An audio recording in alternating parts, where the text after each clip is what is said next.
And welcome back to the 12th man. Delighted to be joined by another top guest, Josh Boyle. Many will know Josh from the Bureau, but he's also a very good one-to-one coach.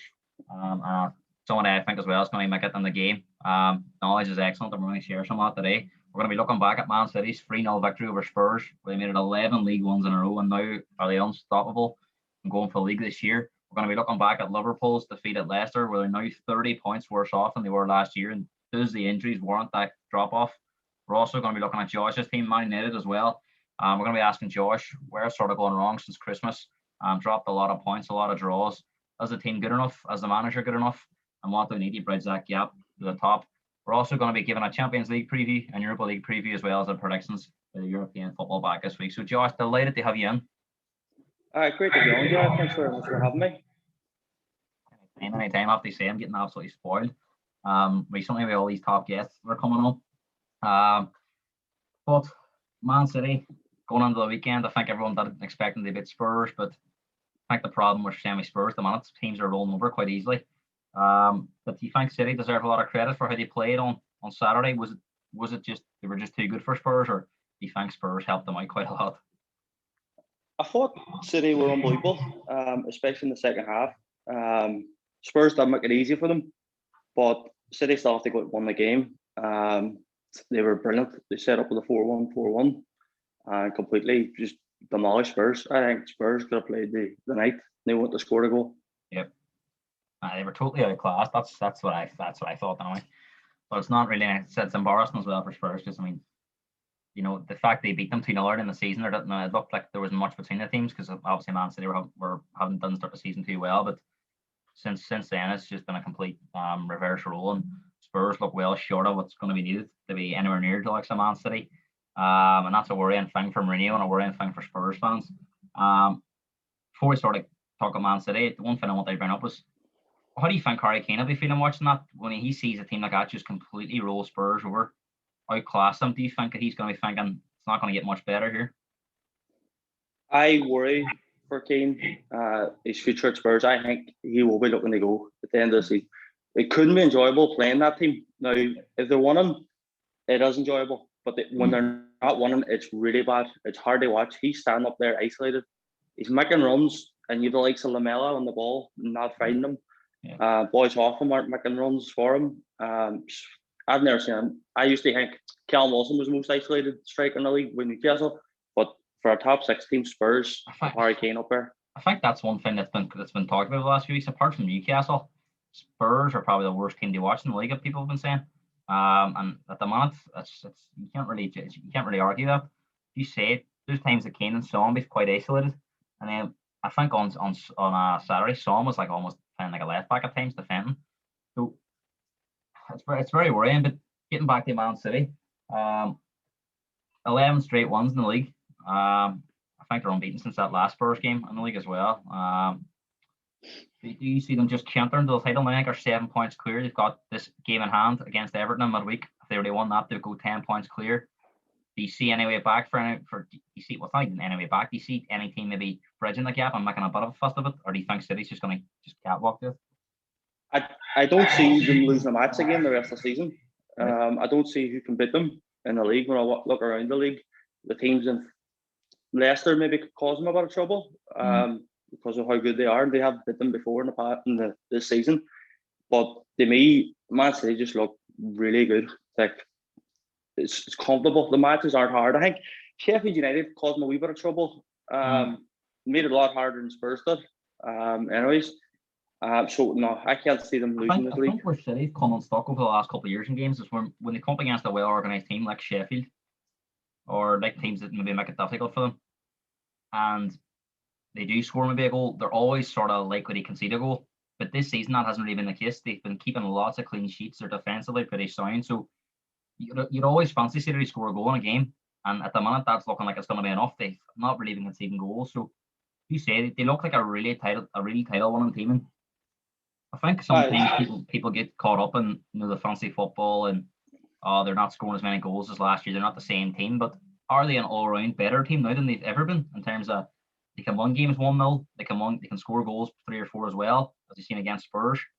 Do you think they're an all-round better organised team and better drilled team now? definitely. I think you look man for man in the league. The way the squad's been assembled, they have the best squad. You take Cancelo out of the team, you have Walker comes in. De Bruyne, best player in Europe, one of the best players in Europe, goes out. Gundogan comes in, scores 10 goals, whatever. Diaz, who would be one of my picks for player of the year, wasn't playing against Spurs. Laporte just comes in, slots in, no one changes. It's just organisation on the training pitch. Pep has them well drilled. They all know what they're doing in relation to where the ball is. And it makes it look easy. It makes it look like all teams have no clue what they're doing. And then you wonder what other coaches are doing on the training ground when you have Pep having these boys well drilled. I think it's the amount of formation changes too. As you say, they went 4-4-2 in Anfield in the second half. No recognised striker, and completely took Liverpool by surprise. Played a 4-1-4-1 last night. Spurs really no answer to it. Pep seems to have all the answers at the minute. They can play any sort of style of play, any way of formation. As you say, our managers are looking like they're struggling. So, you obviously mentioned there about Ruben Dias, who definitely will be considered for player of the year. But do you think Gundogan's going to be up there if he keeps scoring these goals? The fact that City aren't really missing De Bruyne, who in my opinion is the best player in the league on his day. The fact that he's not really been mentioned as being missing is all the more credit to Gundogan. So, do you think that he's bound to be in there by a shout? I think if he stays, I think he is injured now. I don't know how long he's going to be out for, but if he stayed fit and took them to the league, he would be definitely up there. But for me, over the course of the season, I think Diaz has to, for what he's been able to do, how stable the partnership with Stones, you would never have seen that coming. You would never ever seen that coming. Stones coming in with your boy Diaz and Laporte coming out. Gundogan, I would say Gundogan's play them off. You know what I mean? War can do it in a couple of months with Champions League coming up, FA Cup. I don't know. I don't know how bad this injury is too and how much that affects him. Yeah. But he's been on fire. It's been great to see because he's one of the best players in the league whenever he plays like that. And no one would have seen that because he's been always sitting deep. I'll tell you, to be honest, it really caught me by surprise of how he's done over since December, January, February now. These last few months of the position he's playing, and I think they understand the position as well. The fact that it's very hard to ask someone to play a new position, but to get them playing it that well. I mean, you look at that second goal, he's moving for the goal. Obviously, it's a great pass from Sterling, but just to have that kind of movement, and it wouldn't have been movement I would associate it naturally with him. Almost that Lampard sort of role, or even hitting the edge of the box, breaking runs into the box. It's not something that you can just sort of turn on. So maybe it was something that they worked on earlier in the season. I'm not sure, but it seems to be all working out for Pep. And I asked this question on the last show. He was away now. He was on there the other day. Kevin. I was saying, do you think the quadruple's possible? I know there are slight injury concerns there, but you look at the cup final against Spurs. Yes, it's a one-off game, but they'll be favourites. The FA Cup, they're playing Everton, who they actually play in the midweek game this week in the league. The Champions League is going to be the hard one because they've got a bad history in it.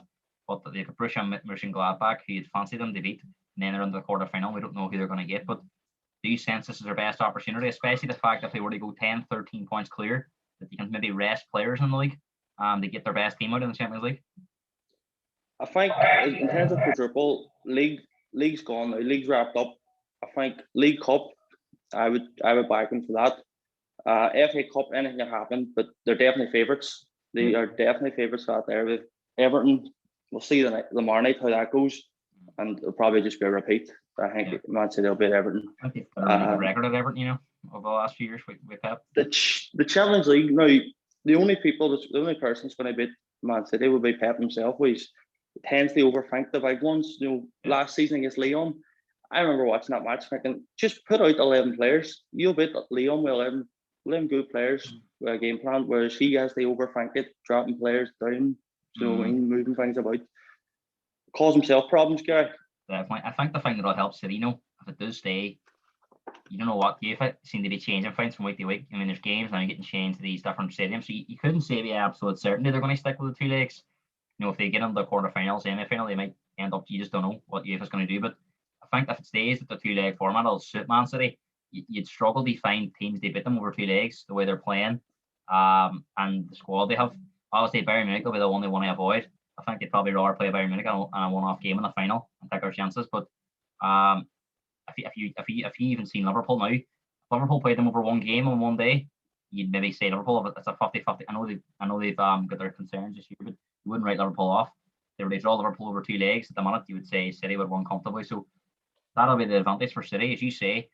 The league is looking pretty much a certainty. I think they say it's over as maybe. I think if they go and win on Wednesday and go 10 clear, I think that will be it. I think if Everton were to maybe surprise result them and beat them, Man United wouldn't totally be out of it. The fact that they have to play them again as well, But the problem United have, and we're going to speak about it, is consistency. So, how many trophies do you think they will win then out of the 4? 2. I'll say 2. 2. So I'm guessing the League Cup and Premier League. League Cup, Premier League, FA Cup. I couldn't say for certainty. No, they've done the domestic treble in the past, so we'll say 3. I don't think they'll win the Champions League. I think this season will be Bayern Munich again. Like Bayern Munich have had a slight struggle now and again, but when it comes to Champions League, they're on it. They'll be on it from the start. Definitely, they'll be tough nuts to crack. As you say, I think the thing about City this year as well is the confidence is starting to come with their play. As you said, they weren't scoring a lot of goals, but they are starting to come maybe goals. And I think any team that's defensively sound has a great chance of doing anything. Like I think where before they've been having to outscore teams. You say that season they the domestic treble, they lost to Spurs in the Champions League, and it was a 4-4, and Spurs were 3 away goals. They should have won the tie, but as you say, you can see there's 4 goals. You wouldn't think the City team are going to concede them out the goals, so they won't need to play that well. I think in that game at home, they completely battered Spurs, but conceded 3 goals that night. So I think they'll be more confident than ever of having a special season, because as well, I don't think the opposition around is that good. I don't know what, Josh. I don't know what it is. I don't know where it's going to be COVID, or it's they do. I think it's something bigger, because I actually think if you look at the table last year before the lockdown as well, you've seen a lot of teams were well off it. United weren't playing well. Spurs over the last 2 seasons have been poor since that Champions League final. Arsenal been in decline. Chelsea been up and down, and I think Liverpool and City, because they've had such special seasons, sort of paper over the cracks. Despite maybe finishing with 80 points, they were 30 points ahead of the rest of the teams. And I don't think there should be that big of a gap, the 3rd and 4th, despite them being that good. So, do you think there's a massive drop off in the Premier League standard in terms of you're fighting a lot of teams, a lot of surprise results, like even teams on form, they could be 1, 2, or 3 games like Everton, they aren't, and then go and lose to Fulham. And then, is it just maybe about a fatigue that there's been so much football over the last couple of years that it's hitting home now? How do you see it?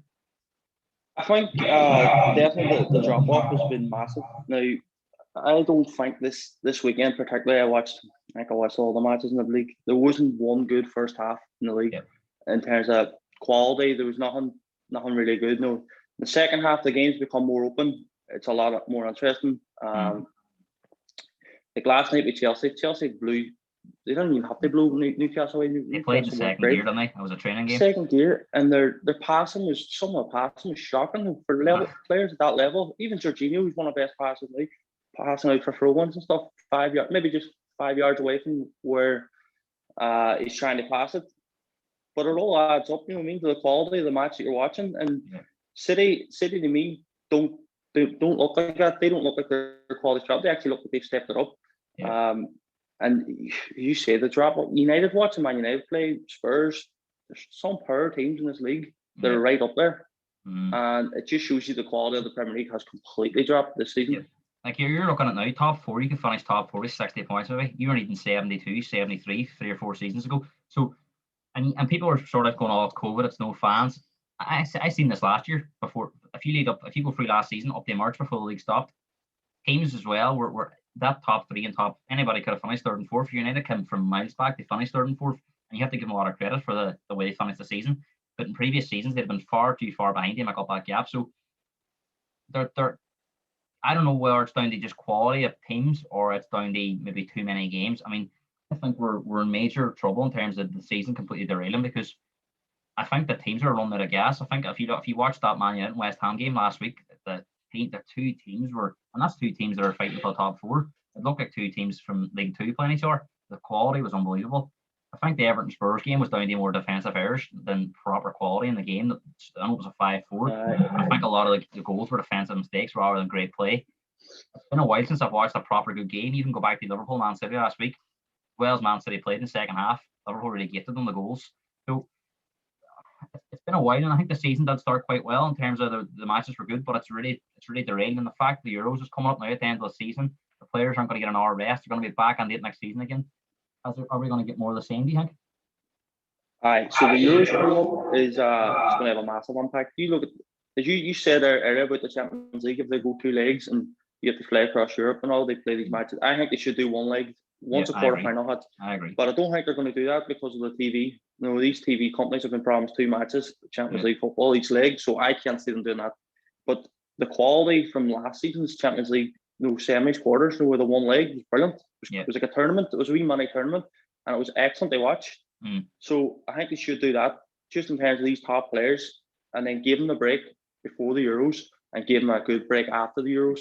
Because this season sort of feels like since March we've just matched Monday, Wednesday, or sorry, Saturday, Wednesday, whatever. So you can see you're just overwhelmed with football. You're watching every match too. Before you're watching match a day. You've got this problem too coming up now in March. You've got this international break coming up.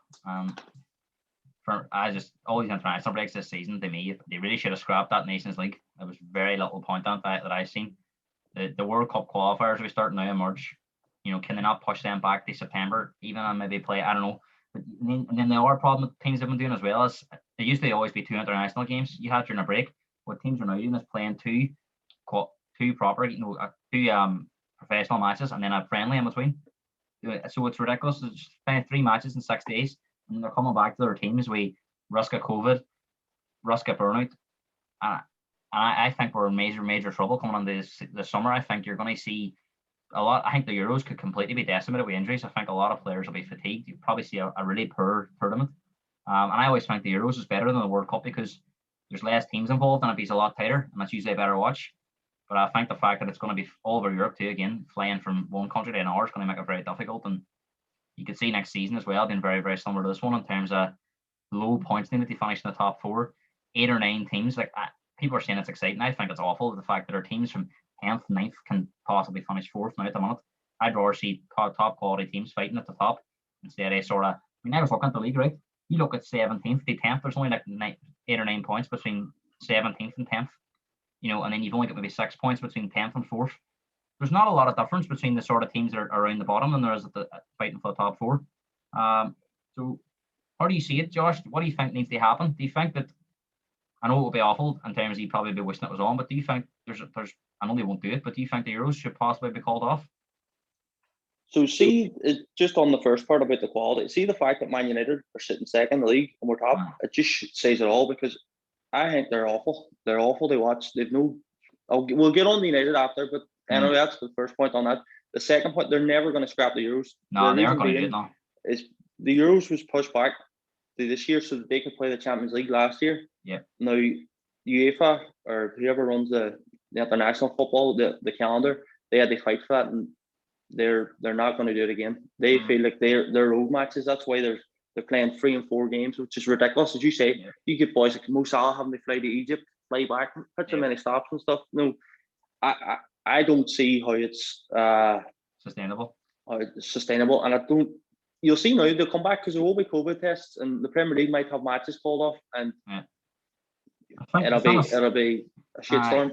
I think it's not as simple as well as maybe going again next year, and maybe if we're going to play the Euros, let's give them an extra month off and start in September again, because you've seen with the season been pushed back a month how the schedule's been completely all across together. Playing, as you say, over the last few weeks, there's been 2 matches a week in terms of you're playing Saturday, Tuesday, Wednesday, Sunday every single week, and that's not really helped either. So I think we're going to end it now. One team that's really suffered with injuries has been Liverpool. But I sort of looked at their whole squad this weekend. I sort of stumbled across it. Somebody put it up, and it was like their main starting 11, their best 11 that they would love to play every week. Apart from the centre halves, most of them have played every game. They've missed a couple, maybe 2 or 3 max, but the rest of them have all played. I think Henderson and Fabinho, yes, they've been missing out of midfield, but they still have been playing at the back and stuff. So 30 after that game on Saturday, Josh, they're now 30 points behind where they were at the stage last season. Do you think them injuries warrant that much of a drop off? 30 points? Definitely not. 30 points is massive. Fair enough, they have had injuries. They've had bad injuries. Van Dijk's a big muss, but I don't think it warrants 30 points. You know what I mean? the team last year, Liverpool won the league comfortably. Like they dropped off the end of last year.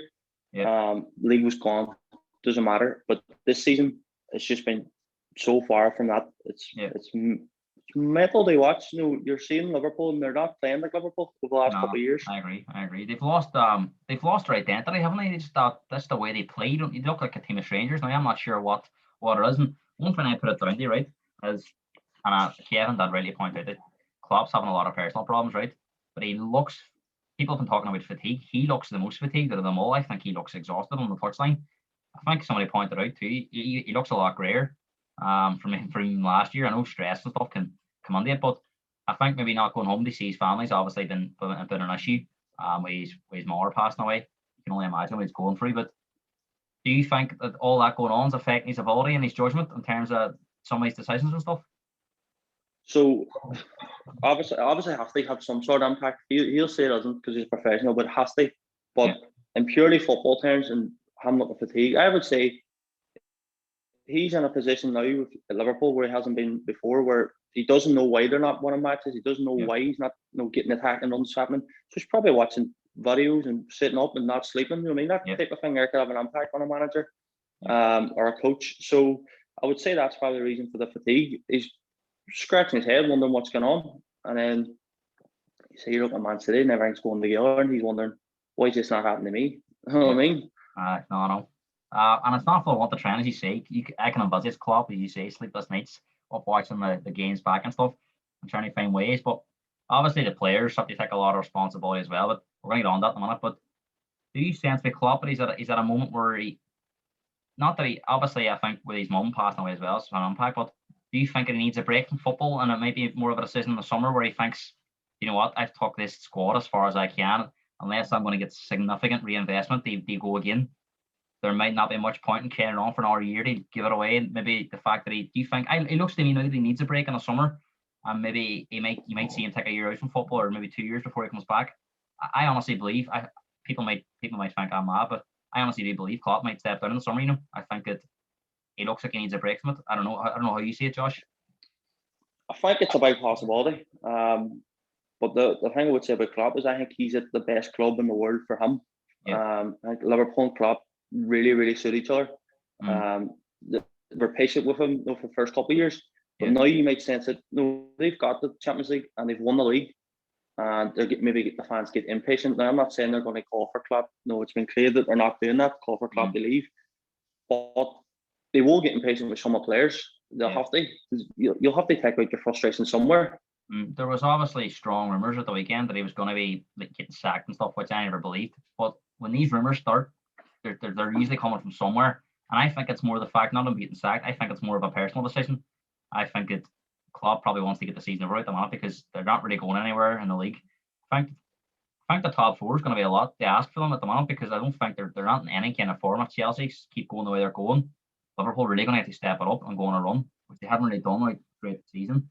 Got a big couple of weeks coming up with games as well. It's going to be crucial. But even when they won 2 or 3 games, you always sense there's a defeat around the corner of them. It's sort of been happening a few times this year where they've been on a wee money run, and you sort of think, they're back now.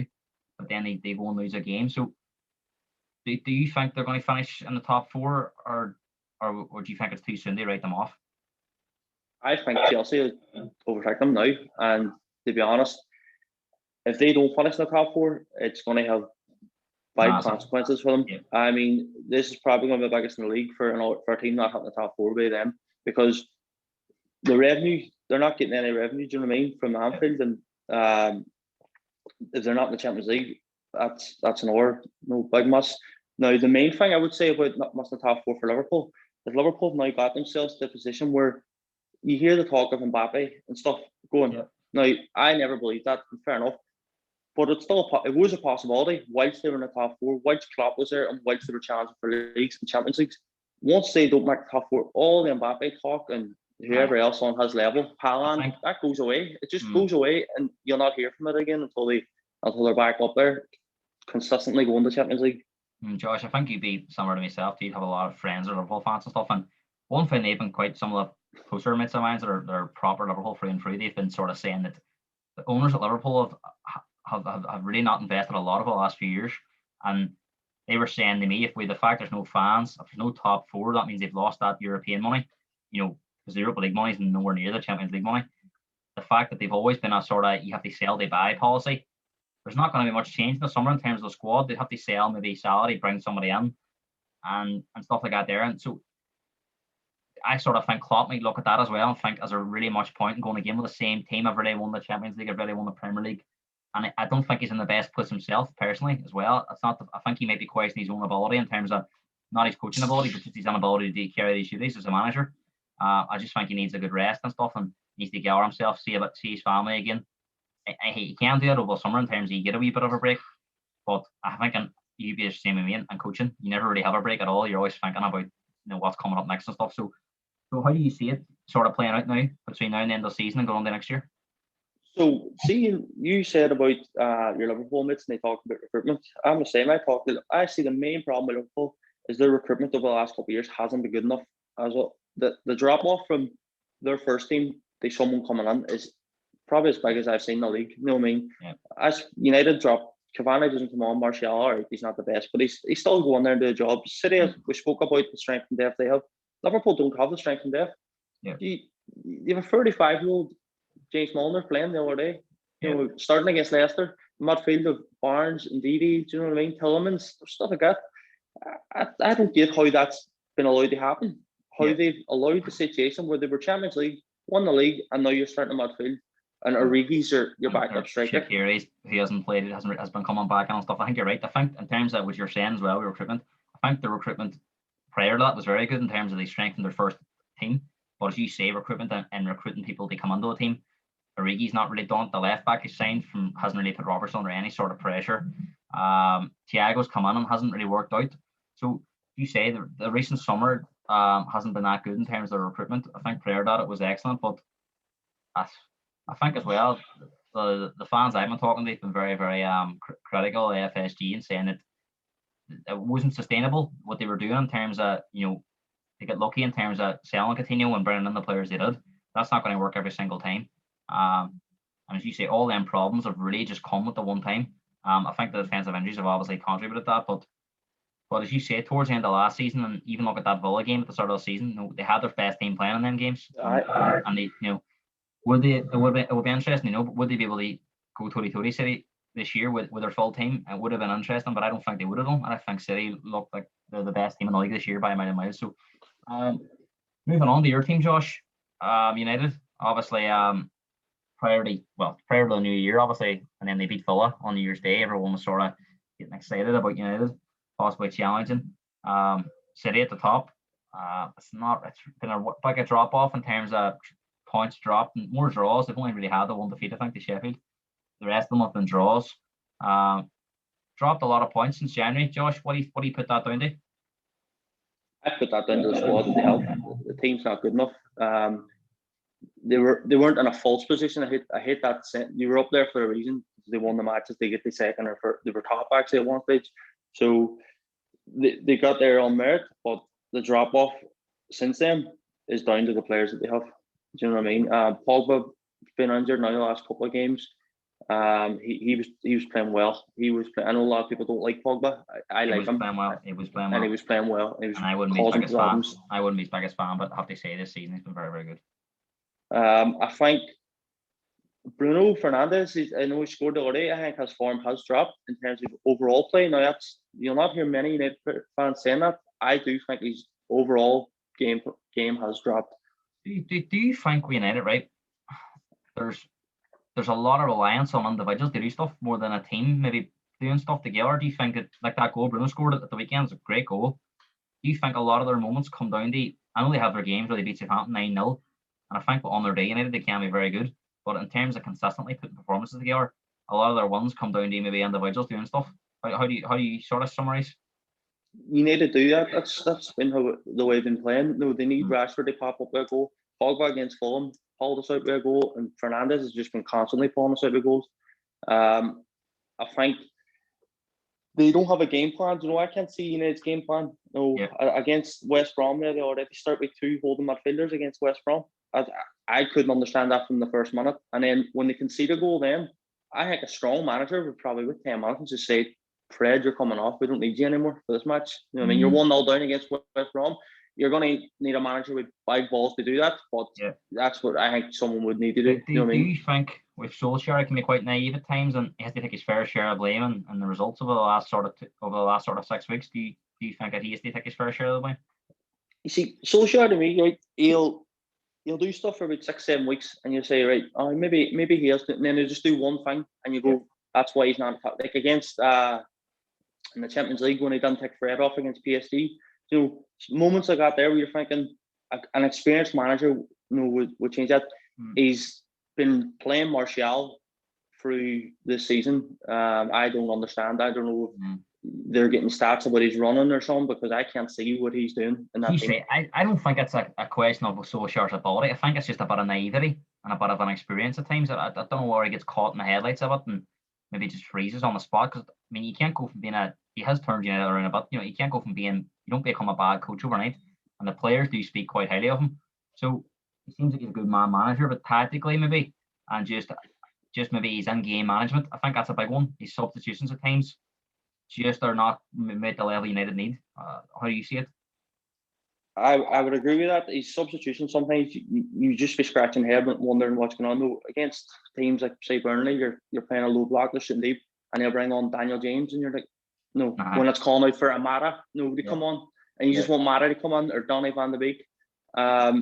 His use of Van de Beek, I don't understand it. There's games, West Brom away the other day, that's a perfect game there. Put Van de Beek in, let him get up to speed with the match. His confidence has completely been destroyed by Solskjaer, and I think that's a big one. You know, that's one where you look and go, you know, that's not what you want to see. I mean, he was a quality player for Ajax, like, do you know what I mean? And even looking at him in that game against West Ham, he looks like he's afraid to make a mistake. And when players are playing with that monkey on their back, and they feel that they become quite stiff, and then they make silly mistakes and stuff. So I think you're not seeing the Van de Beek United bought. I thought at 40 million he was a steal. I was a big fan of him.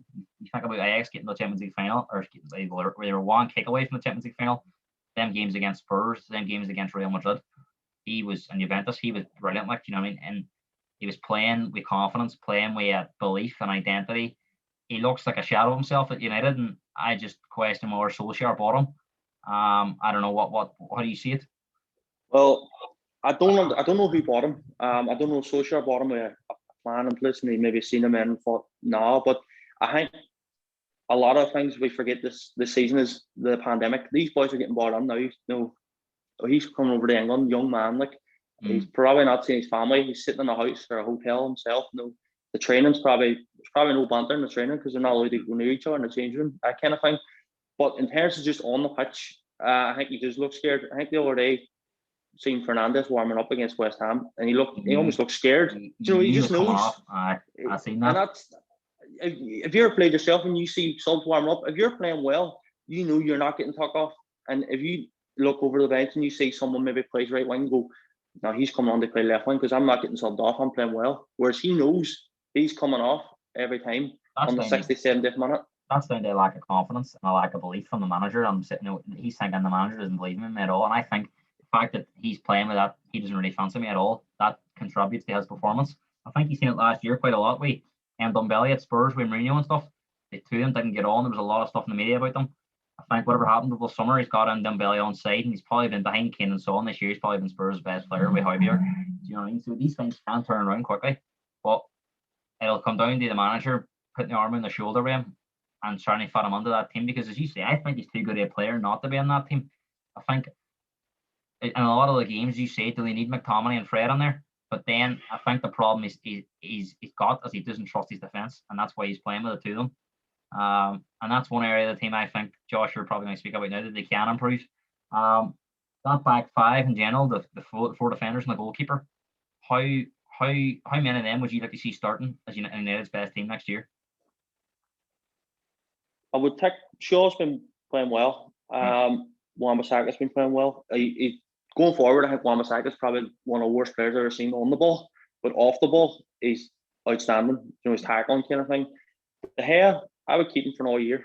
I think he's been a good servant to United. He'll make mistakes. He's making mistakes now and again, but overall, been good. I think, do you know what, Josh, as well, before you end the centre half situation, I think these are in a summer situation with us with Spurs. Lloris is making mistakes too, and I think the same with De Gea, they're probably past their best. I can't see them getting back to that level they were at. De Gea was a better keeper than Lloris, no doubt about it. But they were two of the best in the world in their prime. And it's the problem that you have as well is if you replace them, who can you get that's better as well?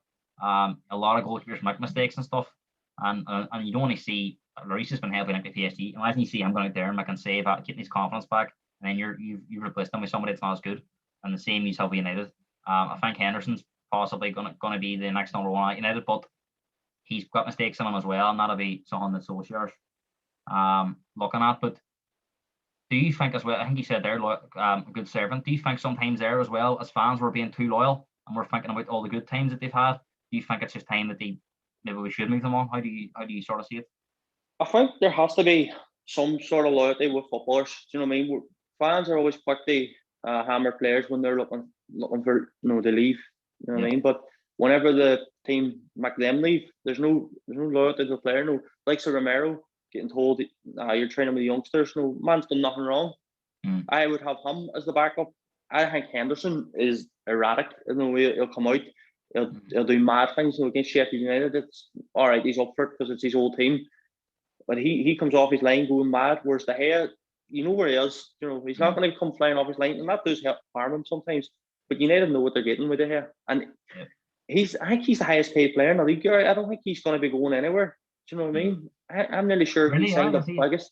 Well, I think Aubameyang might be on about 300. Well, will he be up around that? I think I'm nearly sure De Gea's on 350. He signed a big contract. I know it's same as Aubameyang. All right, Aubameyang scored a hat trick again. So one of these big boys get the big contracts. It's no drop off from Aubameyang. Job's done. Job's done for them. Big time, as you say, they're playing on almost like a holiday. They know they've got that contract and they don't have to play it 100%. I think you've seen that with Aubameyang this year. I know he scored a hat trick at the weekend, but I think the goalkeeper was very poor for Leeds. I mean, he was shocking. He's been very, very poor. I think Leeds would be 10 points better off with a better goalkeeper this year. And I'm not even talking about a world-class goalkeeper. I'm just talking about an average goalkeeper. I think that goalkeeper is completely out of his depth. I don't see one thing that he can do well. He's at the start of the season, I would have said about his kicking being decent because he can play with his feet. He's even become suspect at that as well. His shot saving is atrocious. I mean, that one he let on at the weekend, just straight through his hands, pushes it into the corner for Aubameyang. So now that'll be one position Leeds will be looking at in the summer. But I don't know with De Gea. I think with Lloris as well. I just think they've been here a long time now, and if he got proper offers from him, you'd be mad not to consider letting him go. But I think the problem that Spurs and United have as well is they're probably their highest. I think Lloris is up there too. One of our highest paid players, and unless they're going to get offered the money elsewhere, they're not going to want to leave. There's not many teams in Europe going to be looking to buy De Gea and Lloris. And pay the money. He's keen on Lloris, but if we can get 25, 20, I'd be letting them go, and I'd be going to get Nick Pope from Burnley. Even something like that that's reliable. He might not be fancy, but he's reliable. Lloris is a different case because he's a World Cup winning captain. So he's always going to get offers for PSG. I can't wait for Marseille somewhere. Marseille won't be in the run from, but PSG would be liable. I think that the Pochettino connection as well has been really strong rumours out in the summer that they're going to come on from. But see, United centre halves as well. Maguire's a liability. I think he tries too hard. Nearly when he's defending, you've seen it. Was it against Spurs where he threw Shaw out of the way for one of the goals? Was it that for the first goal for the Ndombele goal? So he's always trying to get involved, and he's always the last man playing boys on side against West Ham, playing boys on side against West Brom, or not West Ham, sorry, Everton match. Yeah. It was where his line was shocking for a centre half at that level. Do you think with Maguire that he would improve playing alongside a top centre half, like a Diaz or a Van Dijk? Do you think if someone would come on United, he might look a better defender, or do you think he's just not good enough for United? I think right. He's not the United captain. That's mental. I still think that's mental. But putting that aside, in terms of Baldy, if he moved to the right hand side and you had a left-footed centre half playing on the left side, it might help, and a quicker one as well. Maguire against West Brom was bombing up the pitch, and I mean bombing up with the ball as if he was Maldini. But the only pass he had on, the only pass he has on, then Shaw, because he's right-footed, he doesn't go inside because his left foot's awful. So he's always going outside the shot, and then West Brom were just dealing with. And I thought that's a prime example of why you should have a left-footed centre half playing the left side so that you have outlets. You know what I mean? So it's more balanced. I actually thought, seeing them last 20 minutes or so, West Brom were so deep and they couldn't get out. They could have actually took off a centre half and put on a normal fielder. It was that comfortable in terms of West Brom were never going to threaten for a goal. I know it's a brave decision they go and do it. But a point last night wasn't really much use that they none. So they'd as well gambling. The fact that City won the night before, the fact City can go 10 points clear now on Wednesday, all of a sudden that point against West Brom is really invalid. Like, so I thought it was one of them ones where could a manager maybe have been a bit braver and maybe subbed Maguire, or who was playing at the back, Lindelof was it as well? Well, see what you're saying there about that. I think I'm going to go back to the Liverpool point a wee second, just about the centre halves. They're playing teams like Burnley, West Brom, Newcastle, and that's the free ones that didn't get results. You don't need two centre halves playing that their game. Henderson can move forward. So the point there about the centre halves being injured is invalid in them matches to me. So that's one of the ones I always say to Liverpool fans. Well, how does it matter if your two centre halves are injured if you're playing a team that don't even want to go over the halfway line? Yeah. They're not going to challenge you. That game against Burnley, the whole game was played in the Burnley half, especially in the second half. Burnley just couldn't get out. And then they end up pushing the ball upfield, get a free kick, and then the keeper over the last few weeks has been very, very poor. I don't want to criticise him too much because he's been excellent over the last sort of 2 seasons, but recently he's been very, very poor. And that was the reason they lost that game, and that's the reason they've been losing games recently. Is yes, breakdowns in communication. Maybe that happens with an unsettled defence, but more often than not, the keeper being very erratic and making really strange decisions. So just on the centre half, United, how many would you like to see? 2 new centre halves come into that team, or just 1? It'll be a struggle if I had to. You know what I mean? I think they're going to have to keep Maguire. You can't pay £80 million for a player. United sell on the market. They're not even going to get 30 back from because there's no market for Harry Maguire. Who's going to buy Harry Maguire? I think COVID the minute too. It's very difficult. They get. You're not going to see a lot of transfers. No. Over the summer, there'll be times and after us, they'll be well down in price. You'll see teams trying to be smart, doing their own deals, be a permanent option the season after, and stuff like that. So it's not going to be a big summer. I think now people have to realise that it's a year now. We know fans, apart from maybe a few weeks in December, where there was 2,000 fans at games. That's not going to do anything. So you basically had a full year from March last year with no fans. So what's that? March to May this year. That's 14 months with no fans.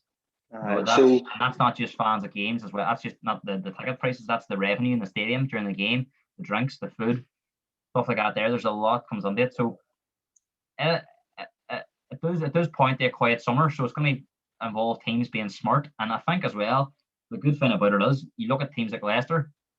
It's not all about spending big money. It's about being smart with recruitment. And I think a lot of teams will be looking at Leicester as a blueprint for how they go about stuff. I mean, you look at them over the last few years, their recruitment's been unbelievable. Yeah, we took Maguire off them for 80 million, and there was no drop off. They signed your boy Sukachu or whatever. Was he already there? The Turkish guy. So we should have went and got him. Do you know what I mean? They didn't even. I mean, they were linked with Tarkowski from Burnley, and they thought that the money was too much, so they just didn't buy anyone to replace Maguire. And then they went and got Fofana this year. And again, he cost peanuts from St. Etienne. And everyone was talking about Saliba. It was his partner at St. Etienne going to Arsenal. Hasn't really happened for him. So again, they stole a march on the rest of Europe. I think you can go back to recruitment the year they won the league. Kante, Mahrez, getting Vardy from Fleetwood. This is not something that's just happened over the last couple of years. This has been going on 5 or 6 years. Tillemans, Pereira, Justin coming from Luton. Some of these signings, they've really. That's not down to luck. That's down to really good recruitment.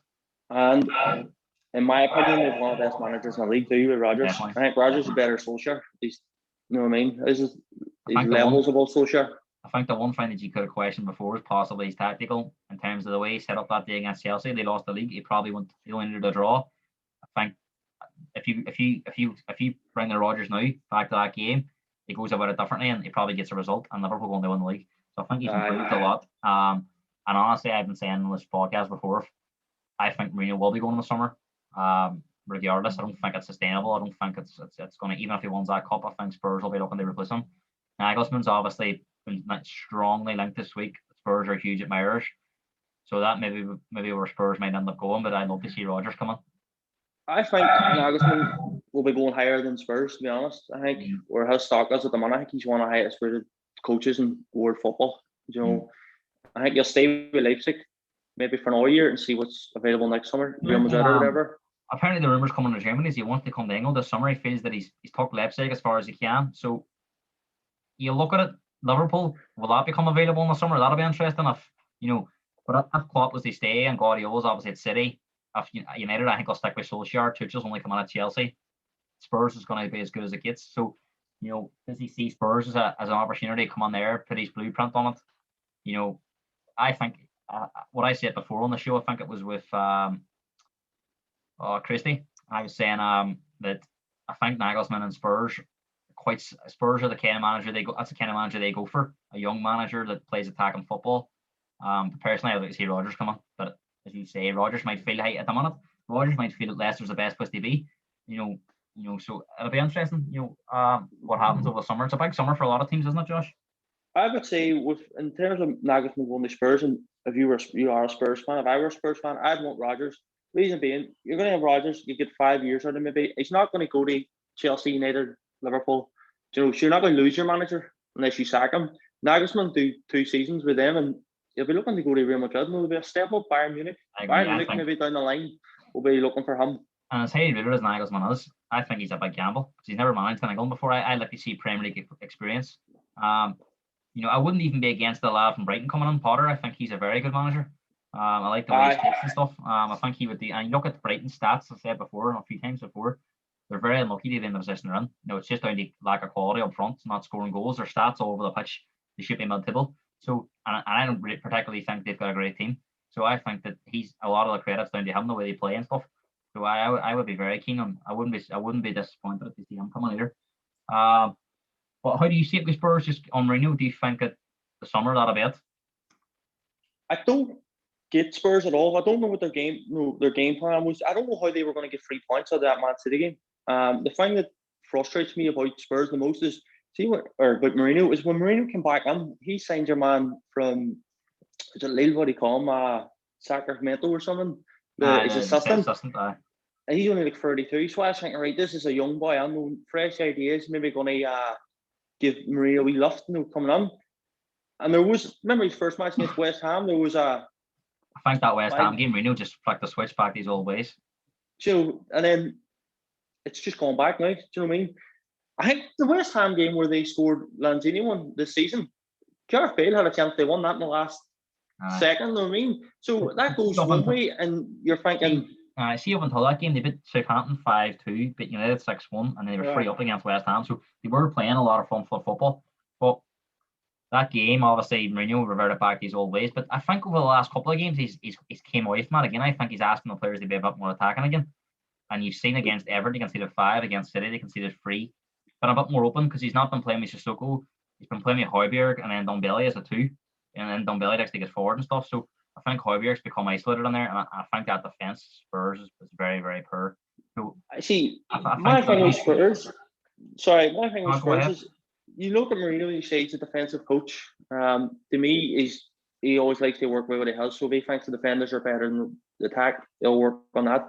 But your attack's far better than your defense. You have attacking players, Lucas Moura and Dombele, Kane, Son, Bergwijn coming on, Bale. Do you know what I mean? They're far better players than Davinson. He targeted Davinson Sanchez whenever he played in Europa League final against United or for Ajax. So how is he going to try and get the best of this man now?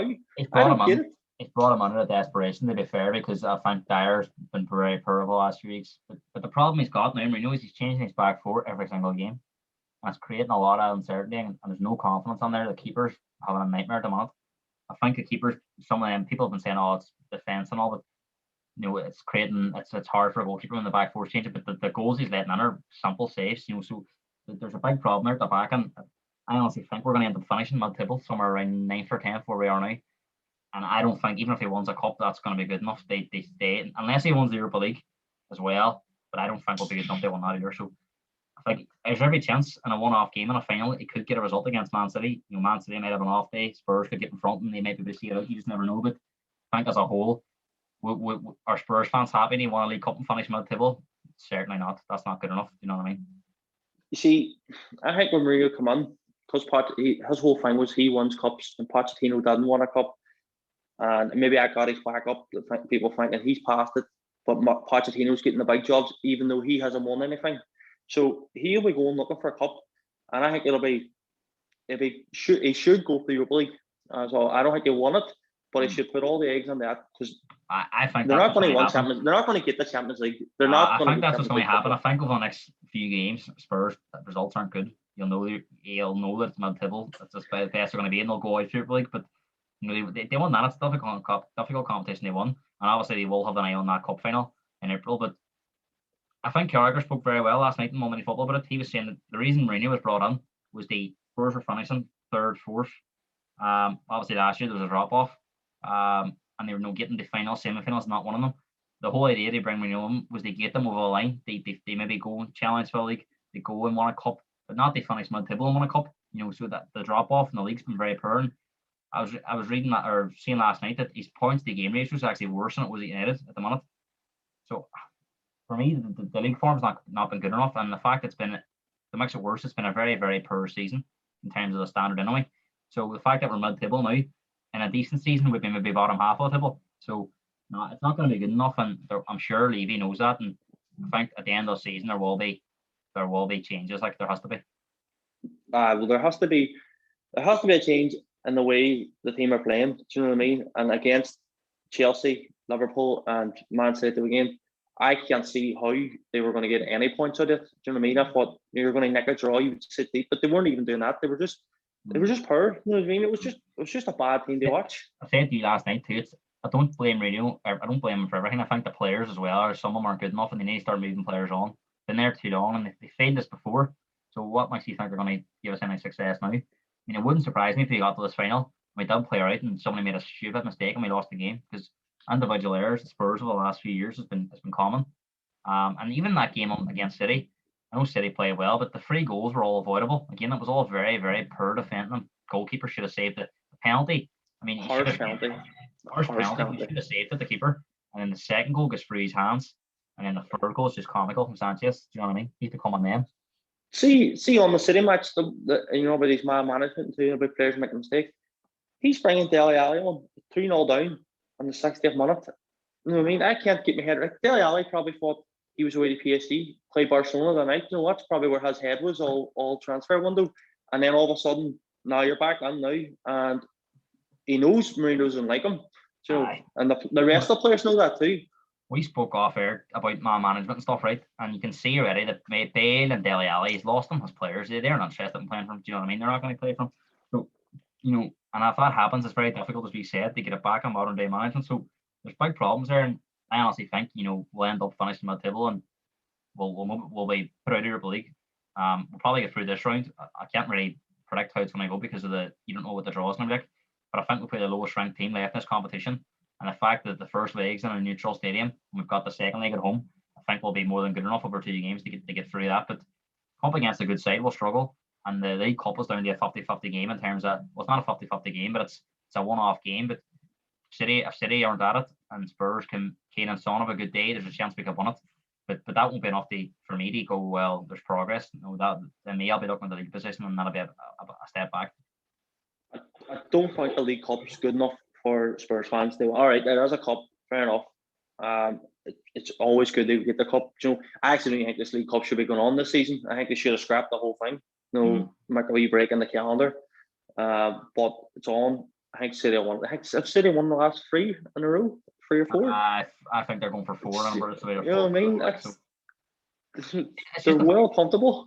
The fact that as well, I think a lot of the Spurs are there because of the draw as well. The last 2 games, Brentford and Stoke, you can't get. Did they get a bye?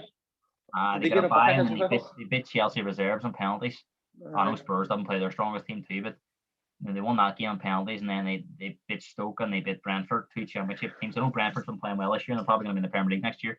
But in general, you can't really look back and go, oh well, that's brilliant. I would have think on their parts, we'd have been still in the same position anyway. We'd be going on the final.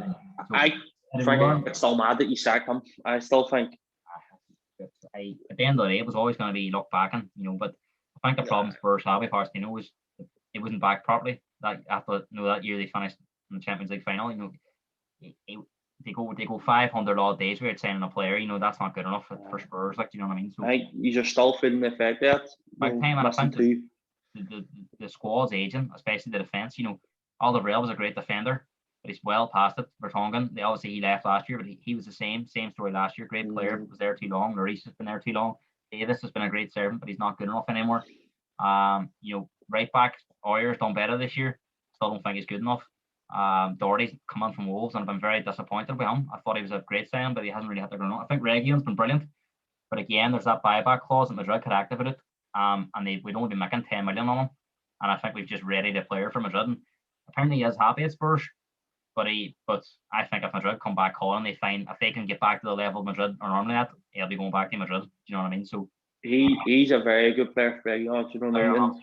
United run from two, but he ended up coming to Spurs, I think, because the Spurs agreed to the buyback clause. The buyback. I think Spurs paid 30 million from him, and Madrid can get him back for 40.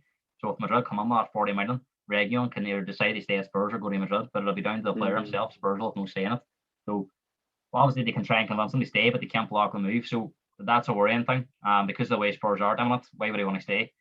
I think Kane's unhappy at Spurs. Son's not signing a G contract. There's a lot of questions there. So big summer, and I think it's going to take a strong manager to come in with a style and identity and convince these players that he's going to get Spurs moving in the right direction again. So yeah, moving on to this European week.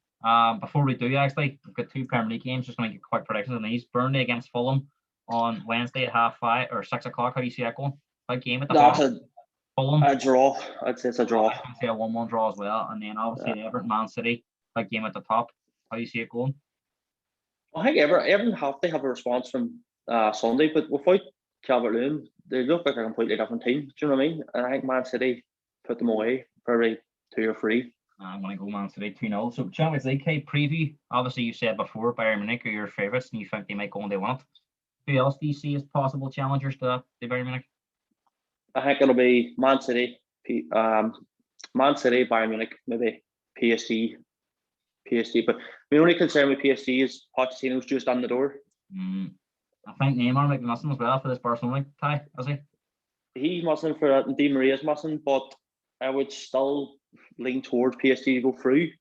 I think, we're going to start with this. Do you want to start with this match for the preview? Just, I see before we get into the sort of predictions of the ties, just give me a wee preview of who you think's going to be sort of up there towards the end, and who the strongest teams are for you, and who teams will be. I think it'll be PSG, Man City, and Bayern Munich, and then one and three. Did. So moving on the games this week, right? I know we've got Leipzig against Leipzig against Liverpool tonight. That's actually at a neutral stadium. How do you see that going? Big game for Nagelsmann, because I think the United tie, when I know they won the second game 3-2 in the group, but the fact they were beaten 5-0, I think that put a lot of people off them. So I think this tie could go a long way to teams in England looking at Nagelsmann. I know it's unfair to judge him in 2 games, but that's the way it'll be looked at. Look, we spoke about Nagelsmann before there. He's a young coach. If he's looking to get one over on Klopp, but they've met before. I think he has Hoffenheim team played Liverpool and they got whacked. He got whacked last year against PSG. So and then the 5-0 United. So he does freeze, in these big matches. I think they will beat Liverpool. I think they have a young team. I think their fullbacks will call Liverpool's fullbacks. I think they'll probably target Trent. And a lot of the United match, they overrun United in midfield. And I think Liverpool's midfield has been really poor. I think it's a big match for Thiago. They maybe start controlling the tempo, as people say now. It's become like a running joke. But I think Thiago's an unbelievable player. He just hasn't been able to get a hold of any game, dictate the play to put people on. So I do think it's a big game for him. Do you fancy PSG and Leipzig to get through these 2 ties? I do. I don't know. To go through, it'll be hard for Leipzig. Over 2 matches. Do you think we Leipzig? It's a very 50-50 tie, and it's very hard to call. You don't know now. With the whole thing, Liverpool seem to be. I've been listening to Klopp. It's a clean slate now. You've won the Champions League. You're away from the league form. Try something different and get at them. Now you could see the front three having a stormer and just completely hammering Leipzig. That's always a possibility with Liverpool. and everybody else, we're all making these predictions, and then Liverpool just show up. I think Leipzig are going to be very attacking. They seem to score a lot of goals and let a lot of goals in, so it's going to be interesting to see how they approach this game. Barcelona, PSG. I think PSG will have enough over the 2 games to get through. Still think Barcelona are pretty weak, and they've been very, very. I know you watch a lot of Spanish football and stuff, but I think PSG will be stronger over the 2 ties. I think especially if they can get Neymar back for the second leg. And then Leipzig against Liverpool. I think a lot of it comes down to this first game. I think if Leipzig are going to get through, they're going to have to go to Anfield with a lead. I know Liverpool have been struggling recently at Anfield, but I think that's not going to last forever. They're eventually going to get back to one ways at Anfield. So I just think Liverpool will scrape through this tie. I think they'll maybe get a draw or even maybe lose 2-1 and get an away goal. I think the fact that Leipzig aren't playing at home as well, it's going to be I think the fact that it's a neutral venue is going to make it almost like a 50-50 game. And the fact that Liverpool can go there, and I don't agree with this, but they can go there and score and get away goals and stuff like that, even though it's not Leipzig's home ground. I don't think it's fair.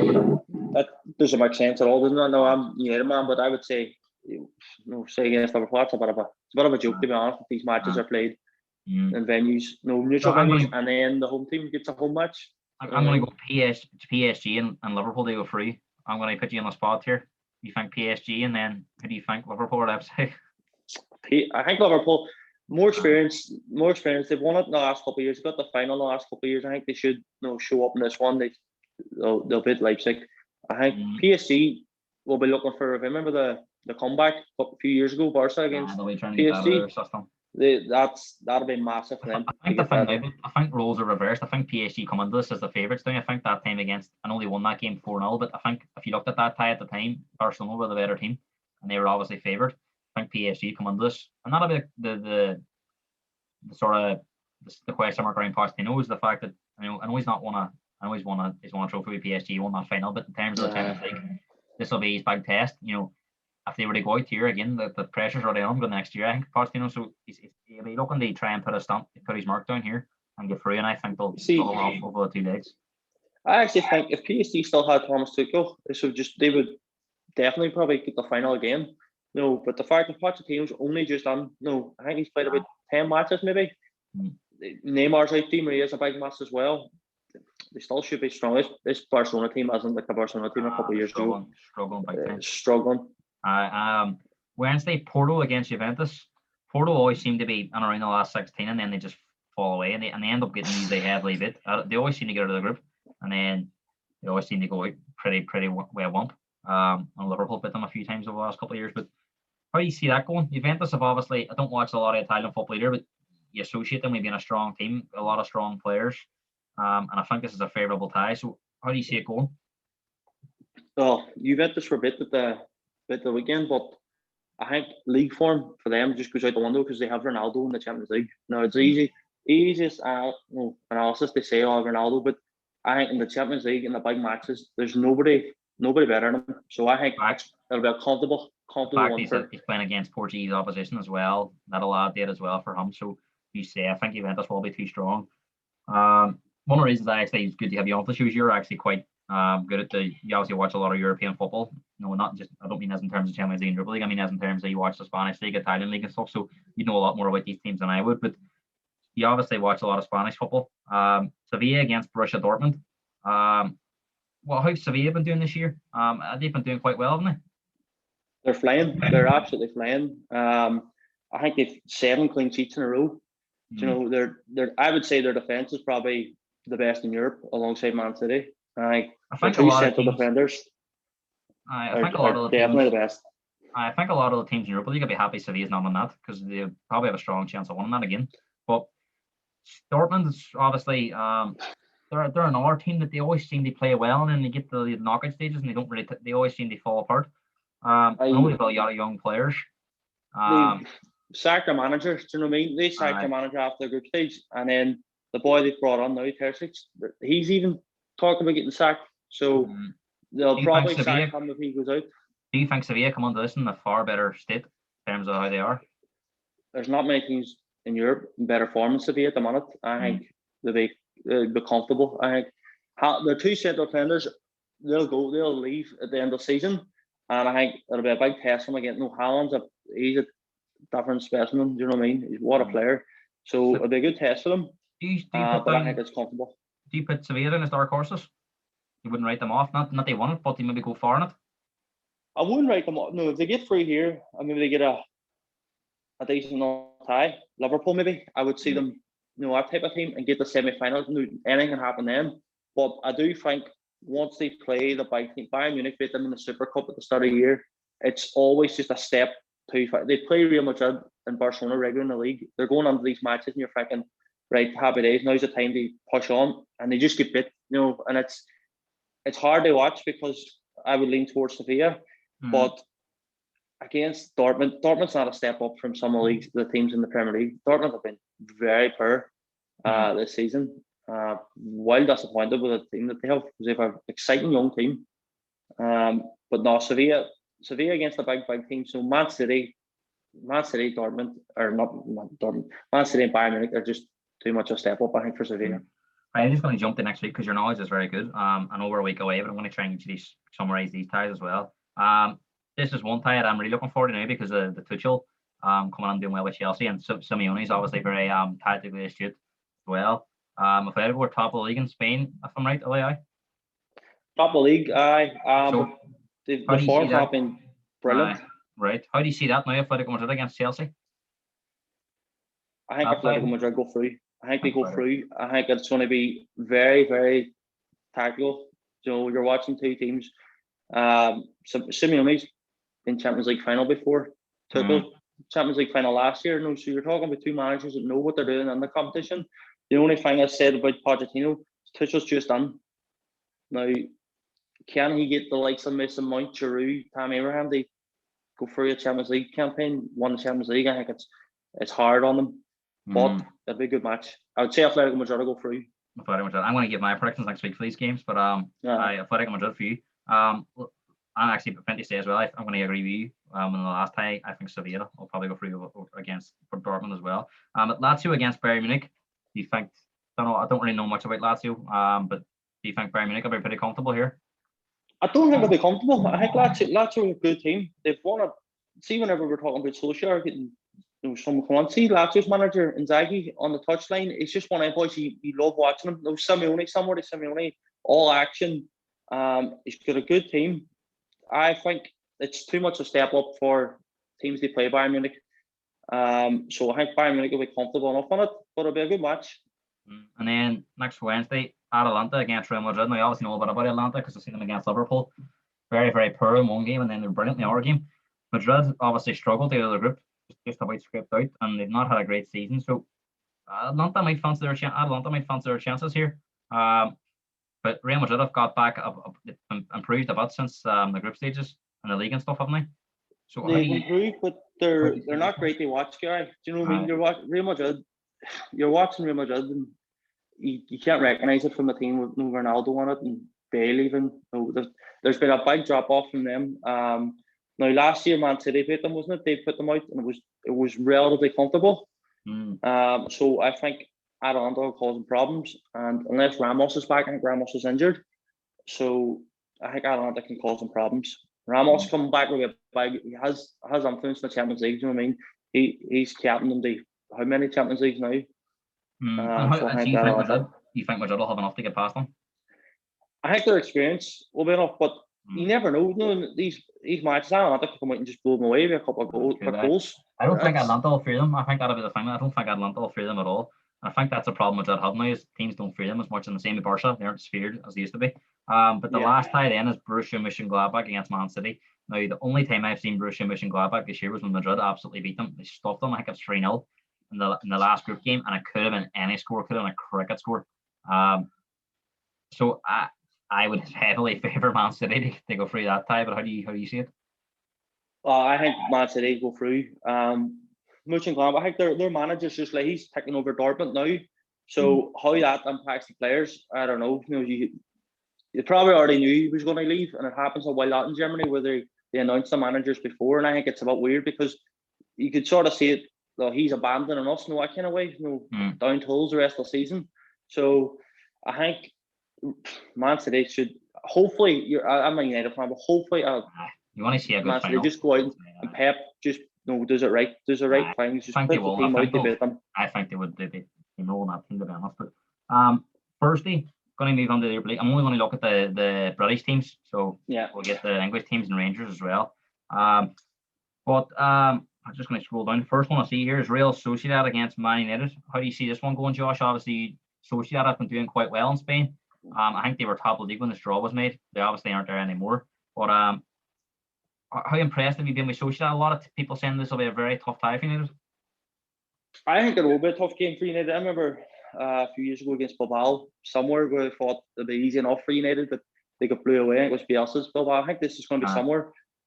You've had Januzaj coming back to play United, which I'm sure he is itching to play them, show him what he is, because what a player he was for his first year United. Now he's gone over to Sociedad under the radar, and he's playing well. I think United might have too much experience for them. I think I'm saying that a lot, but I do think it matters now in these big games where game management and stuff. Like Cavani, he's a big game player. I agree with you. I agree with you. I think United will have enough to get through. I think it'll be very, very tight over these two games. But I do fancy United to get through. And I think another thing too, with Solskjaer now and the United players, they're going to be looking at the cups. The FA Cup and the Europa League is their best chance of having a successful season, because I think they will finish in the top four.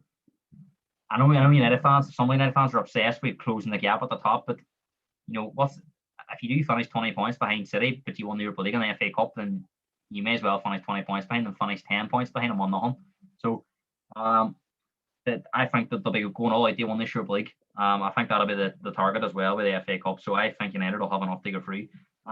Slavia Prague against Leicester. I think this will be a really, really good tie. Prague have been really impressed with the last couple of years. Not that I watch a lot of the Czech Republic football, but I've seen them against Chelsea a couple of years ago. They pushed them very, very hard. I think it was the semi-final. The year Chelsea won it, they beat Arsenal in the final. And then they were in that tough group with AC Milan, Lille, and Celtic, and they blew Celtic. I know Celtic have been struggling, but they blew them away. So, and they obviously got out of a tough group. Lille were favourites. They came out of that group and they put Lille, Lille didn't get out. So I think this will be a really, really good tie for the neutral. Obviously, I won't be watching it because Spurs on at the same time, but it's a hard to call. I think that, as you say, an experience counts, and Leicester haven't got a lot of it. How do you see it going? So I think Leicester will be my dark horses for the Europa League. I think that's if they go all out for it. Now, Leicester struggled at the end of last year, and I don't think Rodgers will want the drop off that happened last year, where they completely fell out of top four. When they looked like they were going to go third. Do you know what I mean? So I think Rodgers maybe has a decision to make. Do you go for the Europa League and the league, which is hard. It is hard. They focus on the two. So that will depend. You'll see his lineup. We'll know more when as soon as he lines up. If he starts with Vardy and Didi, do you know what I mean? Madison. He tends to rotate a lot for this, and I think that could come back. I think they might end up losing this first game away from home, and he might go a bit stronger at home. I think he'll go out here. He'll not completely throw the tie, but he'll probably rest a couple of players, and hopefully maybe they can get a draw, or maybe even lose 2-1, get an away goal, and then try and turn around at home. But I think this will be very, very tight. And I am going to go for a surprise Prague. I think Prague are going to put them out, and it'll maybe come down to just Rodgers maybe prioritising the league, and they're still in the FA Cup as well. So I'm going to go Prague, because I think Prague's been up there the last couple of years around, so a very tough tie. I think it'll be a tough tie, but I think Leicester go through, and I think, depending on how serious they take, they could be my dark horses. They at least semi-final, possible final. If they get through, I think as well, a lot of teams will want to avoid them. I think Prague will view it the same. They'll be thinking, geez, that's a really tough tie. We could have got a lot easier teams. So probably the tie, or no, sorry, we're going to do this one first, actually, because just another one just put it there. Wolfsburger against Spurs. Now, anyone knows Wolfsburger, they're like mid-table in the Austrian league. Spurs actually had an Austrian team in their group last, who finished third in the table in the Austrian league at the minute. So they're actually below these ones, and they finished third in this Europa League group. Spurs running. They were very, very poor. I think Wolfsburg are the lowest ranked team left in the competition. I think Spurs have been very, very fortunate with the draw here. I think the first leg now as well is in a neutral venue. It's in that Puskás Stadium in Hungary. I think Spurs have been fortunate, and I think they'll be more than good enough to beat this team. I think Spurs probably put this away from the first match and then rest them in the next game. Unless you can see or away goal make it a wee bit sweaty in the second match, I think it'll be comfortable for Spurs. Probably the tie of the round, Benfica against Arsenal. Now, I think Benfica, people get caught up as well, maybe by their reputation. I think they're only maybe third in the Portuguese league, which wouldn't give you, which I don't think is particularly that strong. But I don't think it's particularly that strong. So, but Arsenal again, they're sitting 10th and on. So both teams will view this as a good as probably play the team, not the reputation. Both teams have big reputations. But how do you see it going, Josh? I think it's a very 50-50 tie. Also, sorry, Josh, as well. Sorry, Josh. Both games are at neutral venues as well. First game is in Rome, and the second game is in Greece, which is mad to think that away goals could swing this tie when both teams aren't playing at home. So we said that before. I think that's mad. I think if you're going to do that, make it a one-off game. But anyways, that's the way it is. I think Arsenal will be too strong for them. But the last thing I think Arteta wants is a Europa League one. They're starting to get a wee bit of momentum going in the league. They're picking up results here and there, and they're building towards something. What that is, that's Arsenal fans. They decide, because I think he gets a bit of leeway with the rebuilding and stuff where other managers don't. But I do think they'll be too strong here. I agree. I think Benfica's defence might be Otamendi and Vertonghen, and as much as the experience is on there, that worries you when you've got the likes of Saka, Martinelli, Aubameyang, pure piss. I think that could cause them all sorts of trouble. So I think Arsenal will go free, but someone tells me too, no way football can be that some stupid away goals is going to decide this tie, but it's going to be a big first. No way it tends to happen in football where there's stupid things happen, and then because these two aren't playing at home, that one team might get free on away goals and everyone might be having a big uproar about it. I don't know. But was it last year they threw it away with Olympiacos away goals or something last? No, that can happen. I think that Arsenal fans were upset last year because they lost the Olympiacos in away goals, but they were the same score. It was like the same scoreline after 90 minutes, and they were saying, well, for the last half an hour, should the away goal will not count. I agree with that. I actually agree with that. Because they actually got 120 minutes to get the away goal instead of 90. So again, that's something that could be looked at. But I just think that, if Arsenal were to go and draw this game 1-1 on Thursday and then draw 2-2 in the second game, they'd be out on away goals. That's how crazy it is when both teams are playing away from home for both games. So surely when there's two neutral venues for the same tie, they surely should have scrapped that away goals. But the last tie we're going to look at, Royal Antwerp against Rangers. Now, Royal Antwerp are a Belgian team. They're actually in Spurs' group. We're going to put a bit about them.